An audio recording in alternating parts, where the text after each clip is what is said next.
Hello বন্ধুরা, দিউজ ব্লগে সবাইকে অনেক অনেক অনেক স্বাগতম। সবাই কেমন আছো? আশা করছি সবাই খুব ভালো আছো, আমরাও ভালো আছি।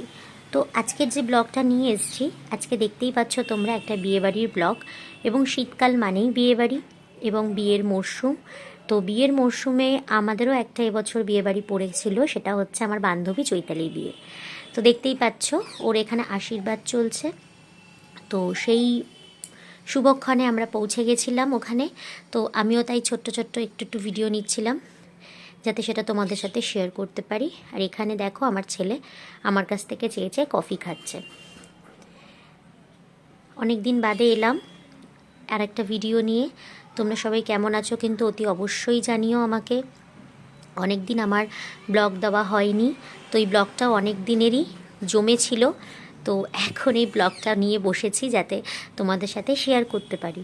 এবং অনেকটা দিনই সময় লাগলো আমার এটা এডিট করে শেয়ার করতে, কারণ ওর বিয়েটা হয়েছে অনেক দিন আগেই। তো তারপরে অনেকটা দিন কেটে গেছে, তো তারপর আমি এখন ব্লগটা শেয়ার করতে চলেছি। আমাদের যেতে যেতে অনেকটা রাতই হয়ে গেছিলো, আমরা প্রায় 9টা সাড়ে 9টা নাগাদ কি ওখানে পৌঁছেছিলাম, মানে তার কিছুক্ষণ আগেই। আর ওটা ওর সম্ভবত 9টার পরেই লগ্ন ছিল। তা এখন সবাই তাই প্রস্তুতি নিচ্ছে, বিয়ের প্রস্তুতি। এইটা ওর বিয়ের মণ্ডপ, দেখতেই পাচ্ছ ভীষণ সুন্দর করে সাজানো। এবং উপরে রুফটপে পুরো ব্যবস্থাটা ছিল। ডান দিকে ছিল বিভিন্ন বুফের যত স্টার্টারের কাউন্টার ছিল, এবং বাদিকে ওর বিয়ের মণ্ডপটা ছিল। এবং যাই হোক, আমরা এখানে কিছুক্ষণ একটু ফটো সেশন করে নিয়ে চলে গেছিলাম ভেতরে। এই ভেতরে অ্যাকচুয়ালি ওর বরকে বসানো হয়েছিল, তো গেছিলাম ওর বরের সাথে একটু আলাপ করতে। তারপরে ফিরে এসে এখানে আমার বর দেখি আবার একজন পুরনো অফিস কলিগকে পেয়ে গেছে, যার সাথে দাঁড়িয়ে দাঁড়িয়ে আড্ডা মারছে। আর এখানে সবাই রয়েছে, সবাই সবার মতো মজা করছে, আনন্দ করছে, হই হই করছে। ফিরে এসে দেখলাম বর এখানে বিয়েতে বসে গেছে।